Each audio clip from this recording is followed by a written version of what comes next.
welcome to Tutu's Review. I'm Alex, I'm Fitz. and today we're checking out the Sontaran Experiment, which is a very early Fourth Doctor story. I wonder how many of our listeners will remember this story. I don't know. Sandwiched as it is between the Ark in Space and Genesis of the Daleks, to what I'm led to understand are two of the greatest Fourth Doctor stories. Um, this one gets a bit forgotten. Sure does. So for that reason alone, I'm actually kind of glad we're covering this. It'll be very interesting to see what we both think of it. Yeah, it's interesting when you look at the classic stories that we've chosen to tackle early on in this podcast. Mm. There are some odd picks for someone who is hoping that we're going to tackle some of the, the highest rated and like the most influential classic era stories. Nope. Crotons, Sontaran Experiment. Dinosaurs. Well, that's that's just me with my tricks up my sleeve. I'm gonna keep the audience guessing. Well, this Yeah. episode kept me guessing. I was very, very lost for a lot of it. I'm led to believe that this season of the Doctor Who had kind of a loose story arc in some way. Look, the episode begins with the TARDIS crew sort of materializing on their own on Earth, and I'm kind of left going, what? What's going on? What? Huh? What? As it turns out, all of the stories in this season, from starting with Robot and leading up to Revenge of the Cybermen, they're all the same journey by the TARDIS crew.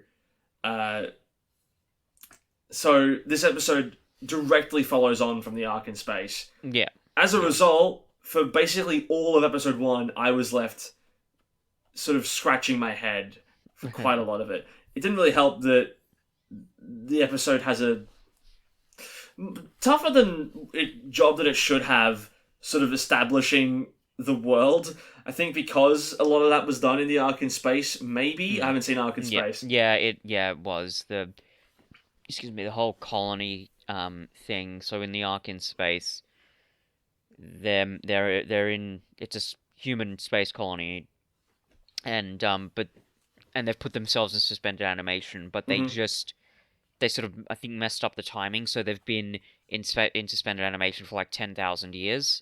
Yeah.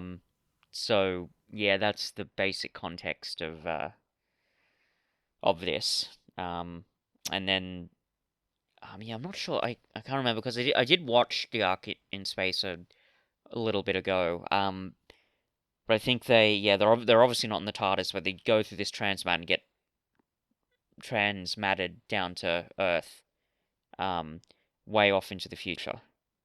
I think it's meant to be like 100,000 years in the future or something like that. Yeah, so I didn't have any of that context for half of the story, and as a result, a lot of it was kind of lost on me. But I think by the end, I was kind of like, yeah, this works. It's fine. Mm-hmm. I quite enjoyed it. Again, I may be coming in slightly biased because I've got a better understanding of the context than you did. Mm-hmm. But I thought it was pretty good. I enjoyed, the Sontaran Steyr. He's there and he's doing Sontaran things, which is all good fun. It got a bit tense in the end, where you've got Steyr doing all these horrible experiments, which I think were handled pretty well. Yeah. And then you've got the Doctor engaging in single combat, which is something that we, really haven't seen that much before. I mean, certainly not since John Pertwee. Yeah. Which was only 3 stories prior. Yeah. But it's a fun. I quite enjoyed it. It was a pretty fun episode. Story rather for me. And it did get better with the second half, because once the Sontaran arrives, it kind of like the plot, it's moving along in that first episode, but it gets more tense and it gets kicked more into gear once the Sontaran shows up, which is quite good. Um, yeah. So generally speaking, I quite enjoyed the story. It was I think certainly it's more of like a sci-fi romp. Um, Yeah. it's on that side of things in Doctor Who. There's not. I mean, I don't know. I don't know if there's anything like seriously like boundary pushing or anything. Um, it's yeah, it's a fun story. Like for what it is, given that's it's just a short little two-parter. I quite enjoyed it. Yeah, I think beyond that we should probably just head into the timescales. Yep. So out of 172 votes, this has a 6.8. Yeah, no, that sounds about right. I'd probably go a touch lower, Uh huh. probably because I was sort of thrown by Mhm. uh, Mhm. the the sudden opening and not Yeah, being yeah. given a lot of uh, Mhm. like I.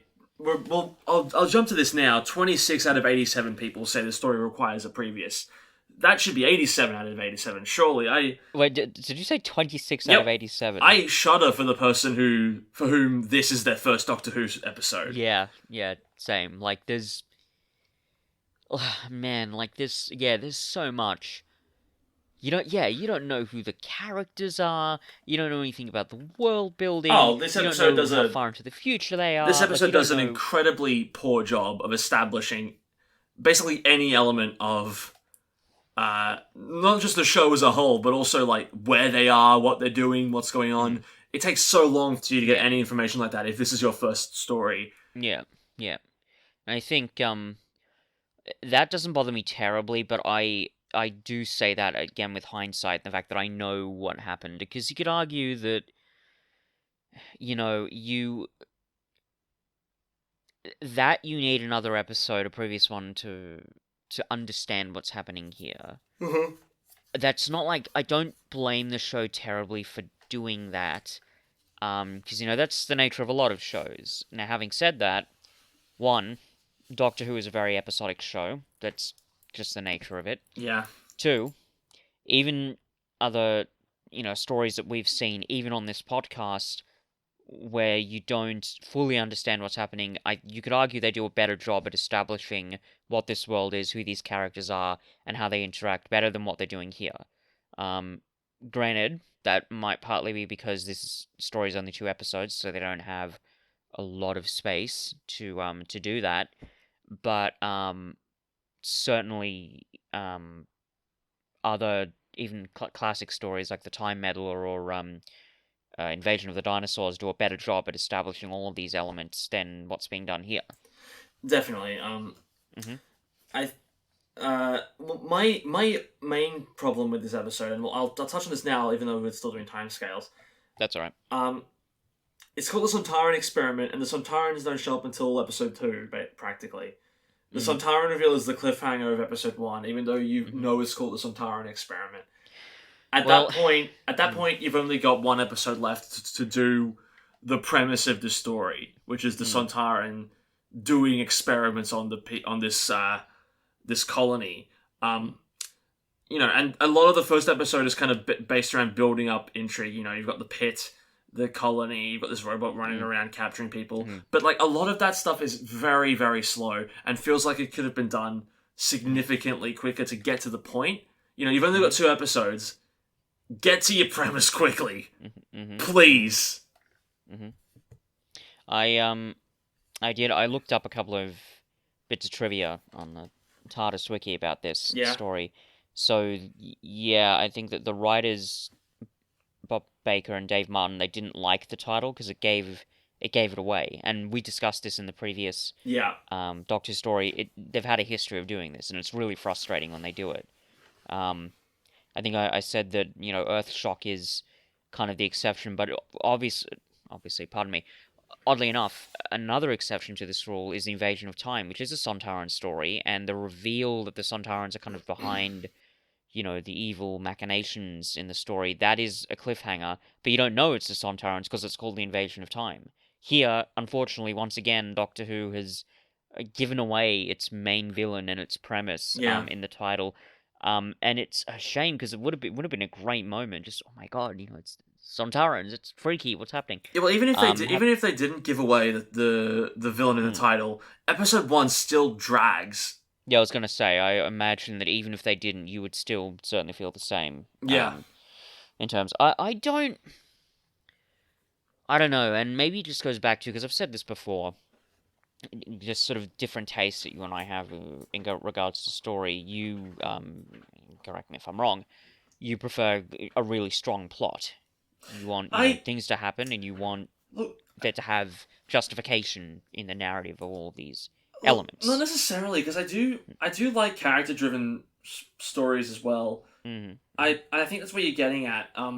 But like because in episode one you got like my main sticking point. You got Harry falling down the pit, right? Mm-hmm. And Mm-hmm. then later on we waste time with the Doctor also falling down the pit. Mm. And it's like, well, now you're just repeating yourself. Mm-hmm. Surely there's a way that you can get your Mm-hmm. characters where you want Mm-hmm. them to be without being repetitive within the 20 minutes that you've got for part one. Um, Mm-hmm. and you mentioned like the Sontarans performing the experiments is like the interesting part. Like a lot of the good stuff happens in like the last 10 minutes of episode two. I want that expanded, especially when you've Mm-hmm. only got 40 minutes Mm-hmm. to tell this classic era story. Mm-hmm. I but by like halfway through part one, we've established basically everything we need to, and yet we're Mm-hmm. still sort of wasting time with the dynamic between uh, the colonists, Mm-hmm. Sarah looking for the Doctor and Harry. Mm-hmm. A lot of it is just incredibly stale for huge parts, and then when you get to the Sontaran reveal, it's like, okay, you've got 20 minutes now to tell a Sontaran story. This Mm-hmm. is gonna be rushed. Mm. It Yeah, I mean, fair enough, fair enough. Yeah, for me, I think again, just sort of getting back to our sort of tastes and narrative. Um, I think for me, even beyond like character-driven stuff, even if elements of the plot aren't like super integral to it, that doesn't bother me terribly. I'm coming at this topic, from as a person who, for example, enjoys a lot of, and I've brought it up before on the podcast, but like new American cinema from the 70s, in which a lot of elements in those films, both from a narrative and even a thematic standpoint, they're deliberately inconclusive. They are meant to be very, very ambiguous, and you're not meant to be feeling sort of narratively satisfied in a lot of them. Now, having said that, one, as I said, certainly if you prefer a certain, if not like a super strong story, then a certain level of strength in your plot, I can understand why these moments in Doctor Who would frustrate you. And two, and I have said this before, Doctor Who is not a new American film from the 70s. It's not. When these moments happen, when they're slow and when they kind of meander, I do still quite enjoy them, and obviously some of them work better than others because some of them are just sort of purely just more entertaining than others. But you could certainly make the argument that it's not really deliberate. They're not trying to make some radical new way of storytelling. You could argue it's fairly clear in these instances that they're trying to do a classic old style sort of story, where the plot is the most important thing, and they're just not quite succeeding that well. We touched on this with the last um, classic story we looked at with the Deadly Assassin. The fact that there's the whole bit of the Doctor running around in the weird Matrix mental space, which, as I said, I really enjoy that. I love how kooky and wacky and strange it gets, but you are not wrong to point out that it doesn't really tie into the plot, and at the very least, you wonder, oh well, why couldn't have they gotten through this in a quicker way? So that I think is that point's well made, but again, for me, it doesn't. These elements don't bother me as much as they may bother you. There is something else I want to talk about with the plot and also the behind the scenes stuff that happened with this story. Um, so I read that Robert Holmes actually came in and did a lot of rewrites, especially like with episode two specifically. Like he rewrote it extensively, in which he actually removed a subplot where Vorol was meant to be mind controlled by Steyr. Right. Um, Now the curious thing is, I didn't read anything. I didn't read any trivia that conclusively proved this. But it's kind of similarly to the Happiness Patrol. I get the really strong feeling that this was actually meant to be a longer story, and I'll give you two examples of why I think that. The first is when the Doctor says to Sarah, "Oh, where's my sonic screwdriver?" Now that would seem to me to be quite an interesting, dramatic moment. Mm-hmm. And I don't even think that's something that had been done really in Doctor Who. I can't think of any moment that had been done in Doctor Who like that beforehand. So you'd think, oh, well, that's a really interesting thing. What's going to happen? Are we going to go for a journey? Are we going to go find the sonic screwdriver so the Doctor can save the day? They're going to be weird, twisty bits of the plot. Nope. Sarah just says, nope, I found it. Here it is. So that struck me as odd and kind of jarring. And then later on, when Steyer has the Doctor kidnapped, I'm pretty sure the beats of the scene, the way it goes is like he's kidnapped, but then he gets up, and then the Doctor's like, "Oh, Harry," and then Steyer turns around. The Doctor kind of does this weird thing where he spins Steyer around, and then he runs off, and you think, "Oh, well, he's escaped," but then he just gets shot. And here's the thing, that's kind of cool in a sort of a tension building way because it's sort of subverting expectations, but like after that, I thought, well, why, if the Doctor winds up getting captured anyway, what's the point of him escaping? So Yeah. for me, I suspect that this was meant to be a longer story, and these weird little narrative quirks that were meant to be expanded on to beef up the narrative, but for whatever reason, they just cut down on them. Well, Actually, there is one other small piece of evidence I want to bring in for yeah. this. Um, so you'll notice. So this is a story that's filmed completely on location. Yeah. It was only the second story to do that after the they said Spearhead from I think it was Spearhead from Space. Anyway, so filmed completely on location, but it's filmed on video. When you look at the footage, it's playing in 60 FPS. Now that's done in contrast to the way exterior shots in Doctor Who were normally done at that point, up to that point, where they would do it on film, and they would continue doing that. I think until the sixth Doctor. I mean, I may be wrong. There may be other examples I'm not thinking of, but I think this might be the first Doctor Who story where all the exterior shots, which is the whole story, are filmed on 60 FPS with video camera. Now I read that this was done to expedite the editing process so they could get it done quickly. So that also again just indicates to me that this seems like a story that was meant to be longer, but for whatever reason it was just chopped up and rewritten and crushed into two stories. I can. But in doing that, in a way, that's kind of why it feels kind of stilted in the first part, and No, I certainly can. why the pacing feels so odd. Yeah, I can throughout. 100% believe that. Because, like, part one has the pacing of the first part of, like, a 4-part story. Yeah. You have a lot of time to expand on these kind of elements in a 4-part story. When it's only a 2-part story, and you're watching part one, and you're like, well, do we really need to listen to the fourth conversation between these colonists about whether or not they can trust the Doctor or not? Like, and then they go back and interrogate him. They don't learn anything new again. The Doctor just keeps repeating himself. It's like you have 25 minutes left in this story. Get on with it. I also read that I think the original idea was it was meant to be set in the derelict remnants of they call it a priory. I think that's like a Prairie. no priory. I think it's like okay. I think it's like a psychiatric hospital. Right.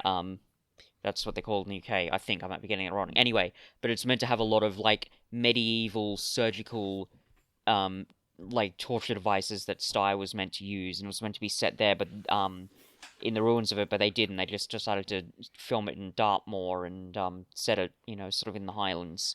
I mean, it's meant to be set, like in like Piccadilly, but like in the future. So yeah. So again, I think there's clearly been some sort of behind the scenes shenanigans that have gone on, so that this is why the story feels, certainly why the pacing feels strange. Well, the episode again, has there are all these little sort of narrative quirks which make you think, what really happened there. It has a 6.7 on timescales for plot. And, I agree with that when the plot's happening.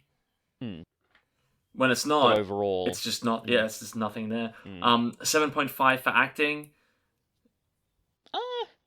Yeah, I mean, they're pretty good. I like who's the guy that's been traumatized? I think it's Roth, and he's quite good. He portrays that sort of trauma pretty convincingly. Yeah, Steyer and the other Sontaran, they're being a bit over the top, but that's kind of expected for Doctor Who. They're all a yeah, bit fun. those are the Sontarans as well. That's Yeah, that's who they are. uh, And the main cast are pretty fun. They're not, yeah, again, even just purely with the writing, they're not giving anything, super groundbreaking to do, but they're doing it fine. And Tom Baker's, fun as always. yep. 6.9 for effects. It's they're not bad. I mean, I think I the was surprised at how good the Sontaran looks. I'm also surprised how good the robot looks. Robot looks great, but like the Sontaran especially, because I've only ever seen classic era Sontarans in like still photos, and they don't look Yeah. particularly impressive in that regard. Mm. But like in movement, I was surprised at how good like the vocal, like the mouth movements are. Like the prosthetics there are like very very good, and it makes me appreciate even more like when they brought the Sontarans back in the revived era. Like they really got the design spot on. Yeah, they did a pretty good job of updating it, but also being, faithful. I mean, you could argue that the Sontarans in Chibnall's era are more faithful, but that's a deliberate choice because Yeah, it's trying to be like a visual callback. Um, but yeah, I mean the special effects for the Sontaran are pretty good. It's got a nice kind of intimidating physicality, which is pretty cool. Even the laser beam thing that he's got, like that looks kind of fake, but again, it still all works with what they're trying to do in Classic Who, and it's yeah. good fun. And the robot again is really good too. I was surprised how good it looked. And even because when it launches its little sort of claw things to trap Sarah and I think it's Roth, you don't see them launch at Sarah and Roth. They just kind of cut to the scene where they're being trapped. But then when the little claw arm things sort of suck back into the robot, that actually was pretty impressive. I thought it was quite good that they were able to do that. Another small thing. When the Doctor destroys the force field and he, uses a sonic screwdriver to kind of melt the the little lock thing, whatever it is, that actually looked pretty good too. Like Yeah, that's fine. it looks like a small little controlled explosion, but that looked quite impressive as well. So yeah, effects are, especially for the era, they're pretty fine, and they don't really need to be any more than they are because it's set in Dartmoor and the landscape's very sparse. Six. I will mention actually, pardon me. The snake looks pretty fake. I didn't mind that. It's classic Who. It's kind of what you expect, but I think it's worth pointing out the snake did look quite fake. Oh yeah. It's got a 6.8 for replay value. I did actually enjoy it a bit more the second time watching it, simply because there are little nuances in it that I noticed the second time, like when the Doctor says, like he says something to Harry along the lines of, "Oh, always keep your pockets stacked, never throw anything away." And then like 2 minutes later, no, he says, "No, never overstack your pockets" or something like that. And then 2 minutes later, when he can't find his diary, it's like, "You never forget to pack your pockets." And Harry both times is like, "Yes, Doctor." Those little moments I really quite enjoy, and I didn't notice them the first time round. I don't doubt, I suppose you have your own thoughts on the replay value of it. It helps that it's part of a larger story. Mm. It's in the middle of this season, which is its own Yeah. like sort of nightmare journey that the TARDIS crew are having, where they can't get back to the TARDIS or whatever's going on. Yeah, I don't want to watch episode 1 again. Mm-hmm. Put it that way. It's not an episode I enjoyed watching even the first time, and I don't think I don't think even the context of episode 2 would help me out because I basically guessed most of it from the title. In terms of this episode's ranking amongst Fourth Doctor episodes, it looks like it's the 1, 2, 3, 4, 5, 6, 7, 8, 9, 10, 14th lowest rated Fourth Doctor story. It's in between the android invasion and robot. Okay. So wait, robot is? Did they say that robot's lower than this? Yeah. Sorry. Yes, they say robot's lower. No. Yeah, I remember thoroughly enjoying Robot when I saw it. Yeah, the Robot. I mean, it may not be perfect, but it was more enjoyable than this. Robot Hmm. was doing quite a lot, actually. Lots of pretty serious themes. And incidentally, um, I'm kind of the one thing that I was frustrated on, even on a first watch with this story, is how little a role Sarah Jane Oh has yeah, I here. was going to bring this Um, up. Sarah, this is not a good Sarah Jane episode. yeah, Sarah, again, she just kind of, and I mentioned this even when we were looking at Invasion of the Dinosaurs, that unfortunately in Fourth Doctor stories, she kind of just gets relegated to classic sort of companion. I mean, I know like you have a counter for, Rose gets captured or kidnapped, or trapped or kidnapped, but that kind of happens here too, and it's just a shame because we've seen Sarah Jane do really cool stuff in Invasion of the Dinosaurs, and even like in Robot, as you mentioned, she's doing a lot of stuff. She's the investigative journalist. She's solving the mystery, and here she's just kind of there. She Yeah. just gets Look, captured, and the Doctor has to save her, and I'll it's my main problem with Rose getting constantly captured is mm, that is where her role in the story begins and ends. mm. Like we saw in Invasion of the Dinosaurs, Sarah Jane rather got trapped in loads of different places, but she was still doing Yeah, stuff she was still despite doing that. Yeah, stuff. she still had Yeah, an active role in the story. Whereas with yeah, Rose, that's her only reason to be there. yeah. And sadly, in this episode, that's Sarah Jane's only reason to be there as Yeah, well. which is a shame because like And I don't know, honestly, even honestly, sorry, like Harry isn't really doing a lot here either. Like he's yeah, exploring, but he's not really finding anything the Doctor wouldn't find. His main role yeah, is to feed a prisoner water, and that prisoner will end up dying. So yeah. his efforts are in vain. He does nothing as well. I think that's probably I think it might be a bit of a pattern because he often gets bullied by the Doctor, which is kind of funny in its own way, even though the Doctor is being an asshole when he's doing that. Yeah, But he doesn't. I think even in the other stories, he doesn't play like a super active role. I think because, and here's something actually you actually almost certainly wouldn't have guessed. I think in this story, apart from maybe a couple of moments, Harry is actually a doctor. Like that's established in Robot, and sure. eh, I don't know, maybe that sort of serves a narrative purpose occasionally, like almost like a Doctor Watson sort of a deal. Yeah, But um, beyond that, yeah, he's not doing a lot. Certainly in this story. I mean, I don't think he does a lot in most of his stories with the Fourth Doctor, but even in that context, I think he's probably doing even less here. He's just kind of there, falls down the pit, has a couple of sort of quippy one-liners, and yeah, he's just kind of there. yeah. Um, Let's read out the synopsis before we continue. The Doctor, Sarah, and Harry arrive on a desolate and apparently deserted Earth to discover that a group of shipwrecked astronauts from a human colony, Jalsek, have been lured there by a fake distress call. One of their number, Roth, tells Sarah of an alien conducting gruesome experiments on him and his crewmates.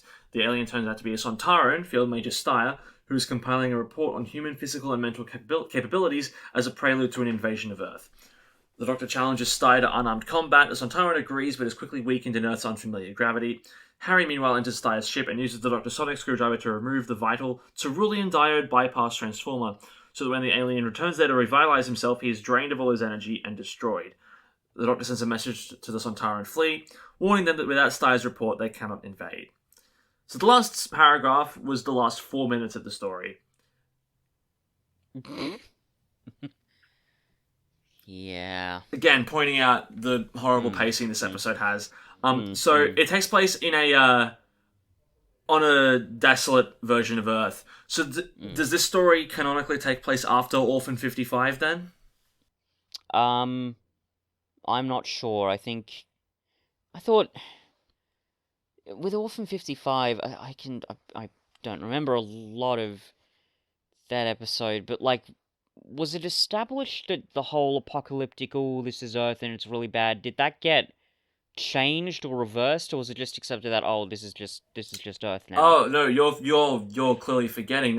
At the end of that episode, the Doctor gives a big inspirational speech to the TARDIS crew about, Yeah, about how we can this is change. just one possible future, but if the people of humanity don't change their ways and start doing good stuff for the planet, then that is what's going to happen. So you better Uh, be careful, companions and audience. is that why we said the Invasion of the Dinosaurs in a way was a better Orphan 55 than Orphan 55? Yeah, it has a That would better make sense. ecological message. Yeah, more effective and thorough. Okay, well, nope, that makes sense.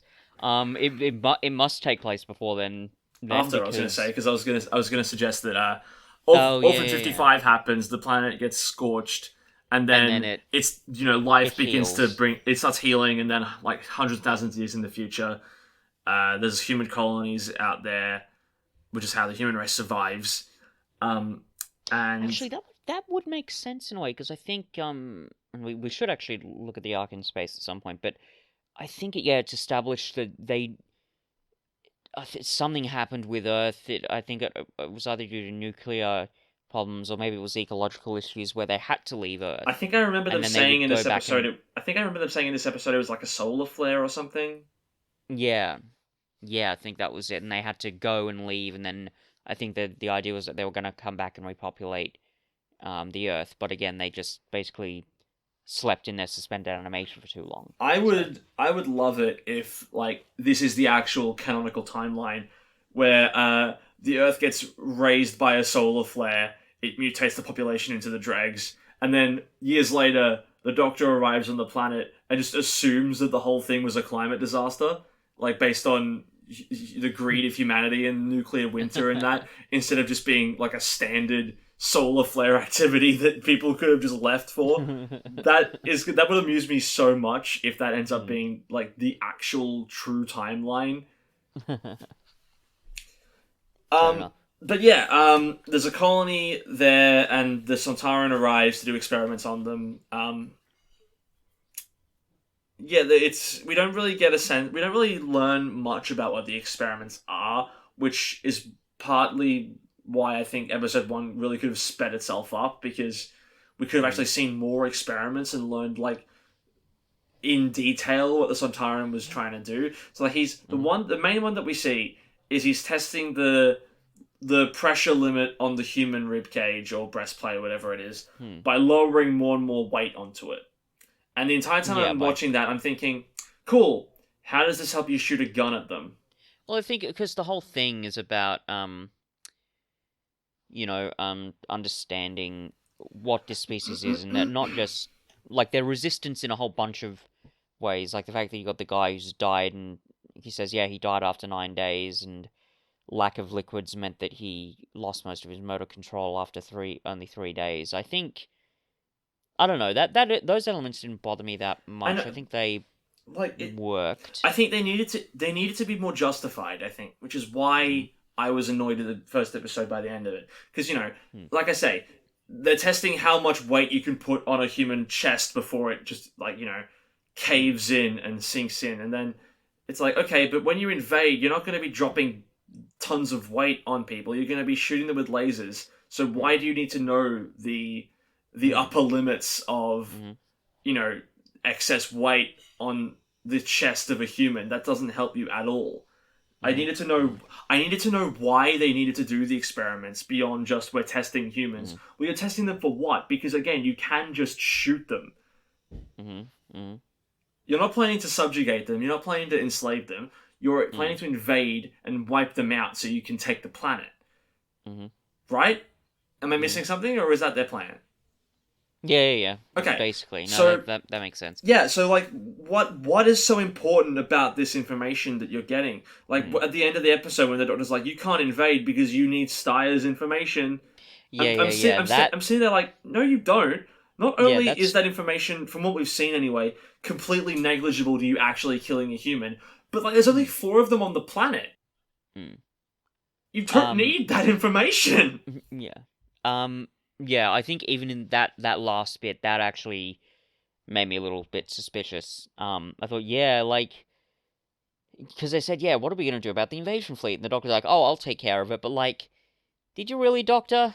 And It's like it's an incredibly rushed way to resolve that part of the episode. especially given like this is the Sontarans, yeah, Yeah, they're a race of warriors that would surely stop at almost nothing, and the fact that they're like, oh, yep, not enough information, guess we can't do that. Well, yeah, actually, what do you think about it? if they didn't get enough information then, and the doctor's like, "Oh, don't come here," wouldn't they just send down another Sontaran to just get more information? Probably, Do yeah. yeah, They're a clone race to the point where yeah, both especially Sontarans that we see are played by the yeah, same actor. Like, you don't. yeah. Surely there's another strategist on the Mm, Sontaran ship. But like this, it just goes back to like how bad I find the pacing in this. You mm, need so much more time devoted to why the experiments are necessary, mm, because otherwise it just seems kind of inconsequential. Like we've seen, this isn't the first time we've seen this on Sontaran, and we've seen them come into contact with humanity before. We've seen them kill people before, I assume. So what is mm, so important about this information mm, now, especially now that the planet is deserted and there's mm, only, like I said, there's only this small colony left who were accidentally sent down to the planet due to mm, a fake distress call by the Sontaran. mm. You don't need that information. Like, just take the planet. It's Yeah. yours. It's empty. Or at the very least, like the weird thing is, so they're meant to be invading, but the way that Steyer is acting, especially the fact that he keeps delaying the report, it's almost like they're treating this as like a scientific curiosity. Yeah. It's not, there's not a lot of, there doesn't seem to be a lot of strategy here. Again, if it was really, really important to get all this information, they would have sent more than one Sontaran.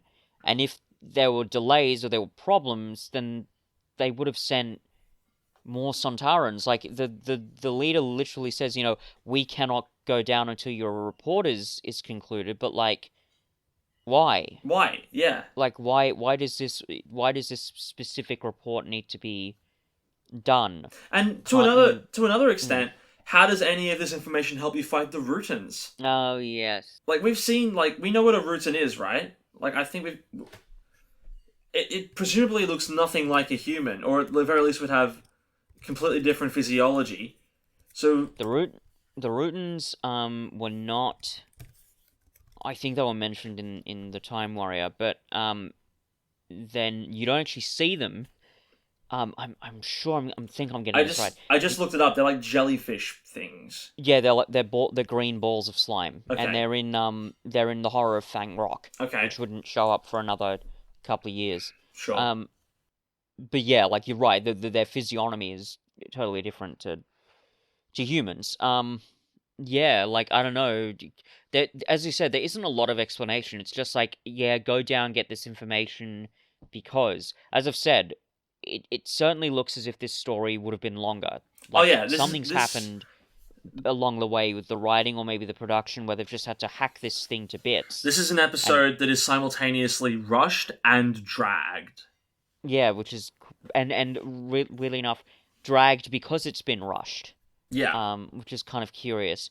Like again, as you say, that the experiments need more of a justification in the narrative, and Mm. they're not doing a lot. They're just not doing a lot with them. There's whole bits of almost world building really, because again, this is only the second Sontaran appearance, so it's not like we have. I mean, we'd have a little bit to go off of what this species is, but Well, like, it's so strange as well because like there's even in this story that we've been given, like even in its current state, there's a clear place for the cliffhanger, and it's not when Sontaran appears. It's when the Doctor gets shot. mm, That's where you put your cliffhanger.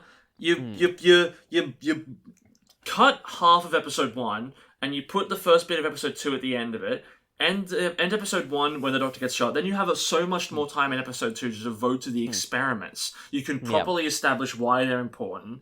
mm, You can work out mm, a better way to deal with the Sontaran fleet that's orbiting the planet ready to invade. Maybe there's not even mm, a fleet. Maybe there's this one Sontaran that's been sent to Earth. Maybe they've sent mm, Sontarans off to a bunch of different human colonies, and they're mm, they're doing the testing, and they're maybe they're trying to work out like a species that is compatible with Sontaran anatomy to like mm, to maybe splice genes together to help them fight the Rutans or something like that. mm, That could be an interesting enough justification. mm, And then you actually like explore the experimentation on these colonists. You see a lot more of it, mm, and then you have like halfway through the episode or so, the Doctor's like, "Oh no, It was actually, I'm actually alive.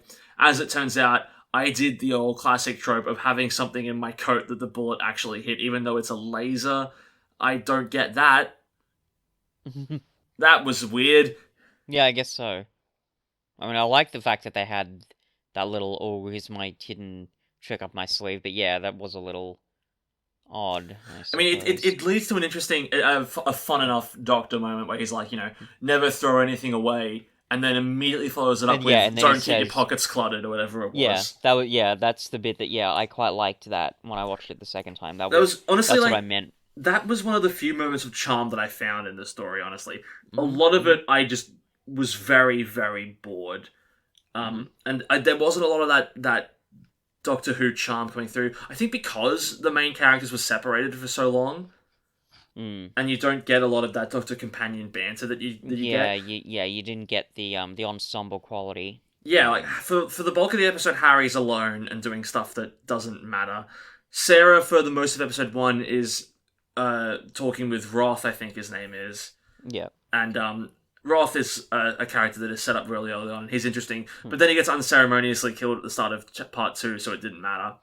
Hmm. And then the Doctor, for the most part, is left with these other three colonists, at least one of which I don't give a shit about because he's that. Hmm. He comes in and he's like immediately like, let's kill him. And I just don't like characters like that because it's such an artificial way to create conflict where it's like, I'm gonna act on zero information. I'm gonna be all about murder. And it's like, no, if you think this is another human, you're here to try and repopulate, right? Or at the very least, like, see if the planet is ready to be colonized again. So, like, why would you want to limit the human population even further? It's just stupid.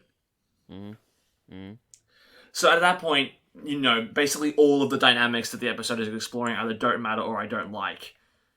Yeah, fair enough. So what am I latching onto here? Yeah, no, those are all pretty fair criticisms, I should say. I think, again, as you say, the pacing picks up in episode 2, which is, again, there's more needs to be done with it, Yeah. but it's good that they're doing that.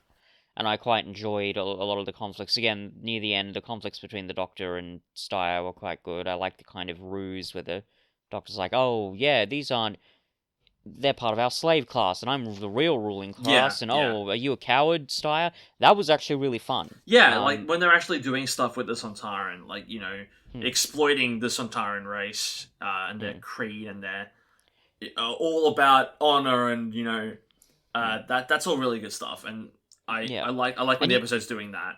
And you kind of need more of it. Like, one of the problems, I think, is the Doctor is the only one who has a real understanding of who the Sontarans are. So you want him to be interacting more with the Sontaran. Yeah. And the fact that he's not just kind of does get a little bit frustrating because all the other characters can do really when they're around the Sontaran is just be scared. Same with Sarah Jane, like, because, well, she thinks that Steyr is Lynx, who's the last Sontaran she met in the Time Warrior. Sure. And yeah, I like you. It makes sense that like she's as scared of him as she is simply because the last time she met a Sontaran, and that was like her first journey with the Doctor. But again, like we've said, you kind of want Sarah to be doing more than what she is. Like she's more of a go-getter in other stories, so there's that. But also, because she doesn't have as much knowledge of the Sontarans as the Doctor does, you want to get to the conflict between the Doctor and the Sontaran more quickly. Yeah. And the fact that they don't and just leave it for this tiny little bit, in the second episode, which takes up, God, that conflict. How long would that take up, Cuff? Like 5 minutes, if that. Yeah. Maybe a little more. So the fact that they're not doing that they're doing all these strange kind of story beats, I think I actually now do agree, it does sort of hamper the narrative quite a lot. Well, it's another episode that kind of wastes its premise, right? Like, it's difficult to remember all of the classic stories we've done for this, but I'm positive there was another episode we talked about where it was like, the premise of this episode is really interesting, but it doesn't do enough with it. We may have said that with a Happiness Patrol. Yeah, I think we may have landed there on that. I mean, the other one is Attack of the Cybermen, right? That's yeah, another sorry, one. Can you just give me 1 second? I've got to. My puppy keeps coming in to see me. I've got to keep shutting the door. Anyway, yeah, I mean, I wouldn't say that Earthshock wasted its premise, but No, I was going to say Attack of the Cybermen. Oh, excuse me. Yeah, that's another one where it's like part 1 is incredibly slow and has almost nothing to do with the main story, and then episode 2 has to rush through what it's trying to do. Yeah, not to mention again because the fact that the Cybermen are in it, did they do that weird thing where they have it on the? No, they didn't really do it as a cliffhanger. I mean, we knew the Cybermen were in it by the cliffhanger, but still, yeah, you're not wrong to point out that there's a wasted potential there. Yeah. I mean, Attack of the Cybermen is much, much worse, because that's 40 minutes of preamble that doesn't mean anything. Here it's just 20. Yeah, 25, but yeah, like, it's way more preamble, and there's also a lot of really bad, horrible stabs at edginess that Attack of the Cybermen's failing at doing that this one, I don't think is. But yeah, so I do generally agree, and it's curious, but it's I mean, you could agree, like, there's not heaps to talk about with this story. I mean, unless there's anything else you want to bring up, but I mean, I do there's like... not a lot to talk about it, but not in the same way that the Crotons was. Yeah, I mean, because we can touch on the dynamic between the colonists for a little bit. I mean, because there is that moment where it's like, we do get I believe it's the first instance of this that we're talking about for the podcast, where it's like, it turns out I was working for you all along. With that one main colonist, I think. I don't remember that one's name. No, we did it with Thingity, Invasion of the Dinosaurs. With, can't believe I'm forgetting his name. The sergeant, the guy who's working for the weird, I suppose fascist cult. Yeah, but even that is more like he's not actively working against his own species in that one, right? Like, he's still in that one. He's working for what he believes is a good thing. It's for the betterment of his society. At least he believes. Oh yeah. As opposed to here, it's more exclusively here it's exclusively I'm selling out my own species in order to save my own skin. Yep. I think this is the first instance where we've, at least for the podcast, we've had a human turn on their own kind. Be like, we do the for like really selfish reasons. Really selfish reasons. It's explicitly here. You've promised that I would be okay. Yeah. And they have that moment where it's like, oh, you bastard, how could you do this? And then it's really but even then after that, they still do their best to hold the weight up to save him. I think that's a nice moment. Yeah. It helps. It helps to endear to those two colonists who I wasn't really vibing with before then. I'm sure it's probably been done before, particularly like in classic series, not all the stuff that we've looked at, but there've been other elements, because that feels like a classic Doctor Who thing. It's like, yeah, I was working for these people all along. Yeah. Ooh, and they said I would live, and oh, you're not going to let me live. You Daleks, you're going to kill me anyway. Oh, who saw that coming? Who saw that coming? Yeah. Yeah. So. Yeah, you're not wrong to point that out too. I'm curious, because it got to the point where those two colonists were holding up like, what, 400 pounds, 500 pounds of weight? Yeah, is that possible? I wondered about that, actually. It's like, how strong are these guys? Because that's like, I think he gets it up to like 700 pounds, and I'm like, maybe that's theoretically possible. Well, but it depends what a pound is, right? I'm gonna look it up now. It's still a fair bit. I think generously they had it above the guy's chest at 400 pounds. Yeah. Which is 181 kilos. Yeah. So, I mean, maybe? Yeah, again, theoretically. Maybe that's possible? But, I don't know. Like, I don't think either of us are good frames of reference for how much a human can hold or lift. No.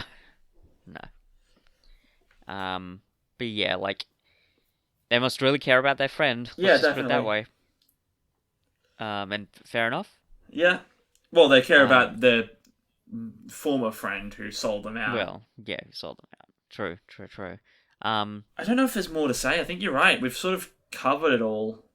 I will bring up just small tiny little bits while we're Yeah. talking about the dynamic of the colonists. Um, so one, I think you sort of touched on this earlier. All the colonists, they are a little bit one note. I Yeah. mean, you've got the betrayer, and you've got the fact that the friends still care about him even after he betrayed them. But like, they're very, they're Doctor Who antagonists. Yeah. Yeah, they're like, ooh, stranger, you know, this planet ain't big enough for the six of us. Get off my world or whatever. And like, there's not a lot of nuance or variety between them. The Yeah. biggest divergence we get from that is Roth, which again, I quite like that. I quite like that he's been traumatized and it's clearly affected him. Yeah. But there's not a lot of that, and it's only one different note amongst these other characters who are all essentially the same. And again, it just goes to, and this is my other point, it goes back to what I said, where this clearly, was meant to be a longer story. I feel Mm. like Roth getting killed off kind of as soon as he did, like, I feel like that wasn't going to happen originally. Because there's that he is, for me, the most interesting colonist. The fact that he has been traumatized and he's got kind of this, in a way, like a darker and more thorough understanding of the Sontaran. So there was potential there for him to be more, but they obviously didn't explore it all that much. He just he's just kind of there as a sympathetic note, realizing, oh, who could possibly have been so cruel to these people, even though we already knew who it was. Yep. Um, which is unfortunate. So I think that's it. That is I, not. I think that's essentially all that we have to talk about. Yeah, it's Um, not it's not there's not really much else, is there? It's just kind of like, you know, we've already basically touched on everything that doesn't work and does work about it. yeah. Um, what are you gonna rank it as? Um,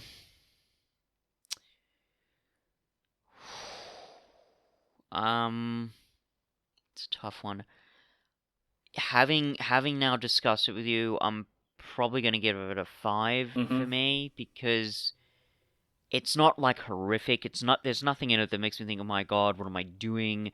And I think I actually did enjoy it more than you did. But certainly now having discussed it, I realize, yeah, there's a lot of flaws here Yeah. that do sort of hamper even my enjoyment. Small bits that I still really do enjoy it, but they're not enough to really elevate it beyond a 5, I think. So yeah, I think I'm gonna go with a 5 on this one. Sure, I get that. I'm gonna go with a 4 though. Maybe it's because I don't have the context of Ark in Space to really lead into this, but uh, even as an isolated episode, it doesn't do a good job setting anything up. Its pacing is all over the shop. The companions are sidelined, Hmm.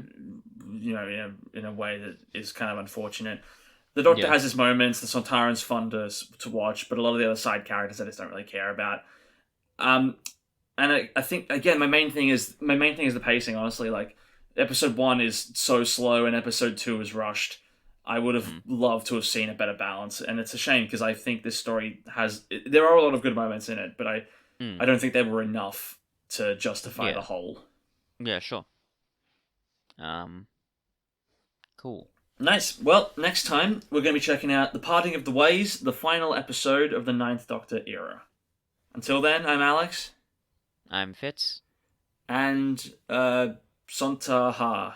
Sontaha. Sure thing. Sontaha.